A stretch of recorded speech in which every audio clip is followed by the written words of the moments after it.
Hello everyone. Welcome to the beginning of a short video series on 15 KPIs every dental practice must know if they want to grow. And this video is going to cover two of those KPIs, one being overall practice production and the second one being dentist generated production and hygiene generated production. What gets measured gets done. And that's something when we're talking about key performance indicators that I want you to constantly keep in mind. One of the pillars of my practice growth program is teaching staff to think like a practice owner. So if all of your staff understood the importance of some of your KPIs, they would do things differently on a day-to-day basis. So depending on your individual practice and staff, it is sometimes possible to grow your practice from 5 to 25% just by starting to track your practice and team performance. And I'm going to share a little story with you later that provides an example. It always fascinates me when I work with dental practice owners and we begin to include their staff in identifying and measuring the KPIs, just how much change happens as a result of people knowing their numbers and you being clear around the expectations. So let's talk about overall practice production to start with. But before we do that, I just want to talk about that concept of teaching staff to think like a practice owner. It includes three different components. 1, education, 2, information, and 3, expectations. So a practice that I worked with, amazing practice, great practice owner, wonderful staff, but we started to benchmark his KPIs and we looked at the production by his 3 full-time hygienists, and all of them had different levels of production. He had a high producer, a medium producer, and a low producer. And so we decided that the easiest way to approach this was to make sure that those hygienists knew the numbers. And so at a team meeting, these numbers were shared, really just within the context of we're evaluating and benchmarking our KPIs, and we want to look for opportunities for change and improvement. So a couple of days after this information was shared with the hygienists, the lowest producing hygienist came to him and said, "Am I really that much lower than my peers?" And he said, "Yeah." And so they looked historically over month by month over the last year. And then they had a discussion about why did they think her production numbers were that much lower. I'm not going to go into a lot of detail, but the end result was she wasn't charging for her time. She was charging patients based on what they paid the previous year.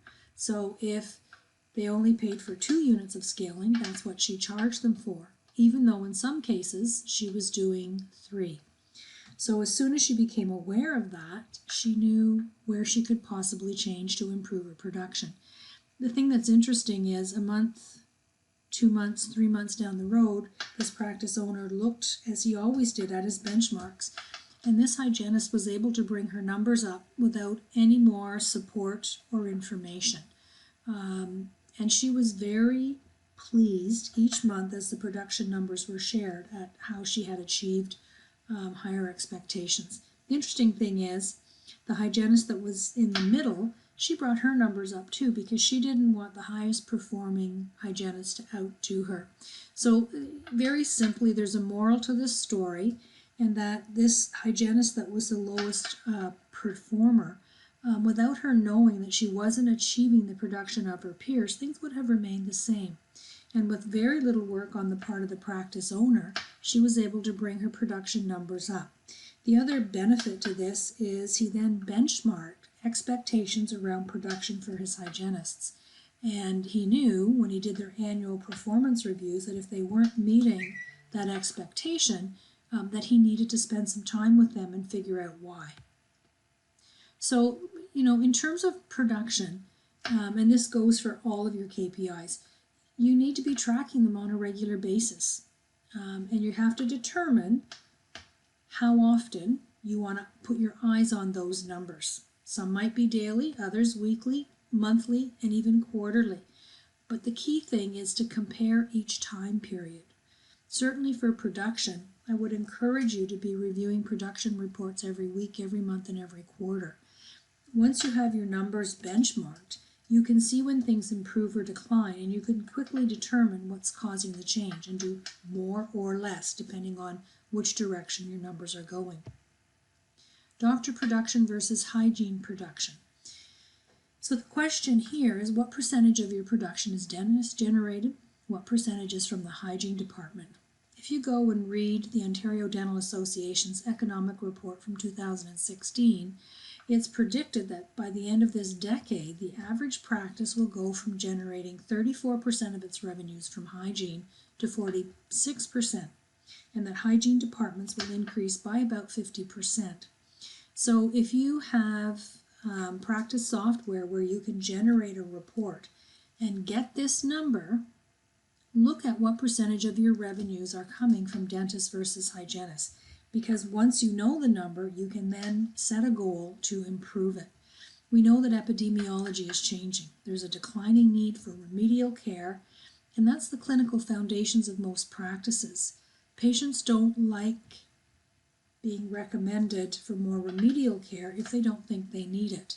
But people never object to getting more information or recommendations around preventative dentistry.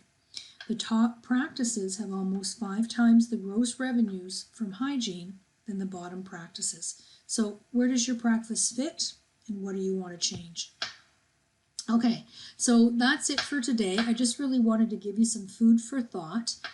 My contact information, website, kathydharris.com. Kathy@harrisgroup.ca is my email address, and my phone number is 705-745-7477. One of the things you might be interested in is my dental practice growth blueprint. And there's the address to go and get it, practicecheckup.com/blueprint. And it is a blueprint for all areas of your practice and will help you identify the things that you can be doing to grow your practice. What foundations do you need to have? What strategies could you implement to bring in new patients? How do you maximize your production? And then be a savvy operator and know your KPI numbers. So as always, I am dedicated to your success. If you have any questions about this video, or if you get the blueprint and you have questions about it, please don't hesitate to send me an email or give me a call. Thank you so much for your time.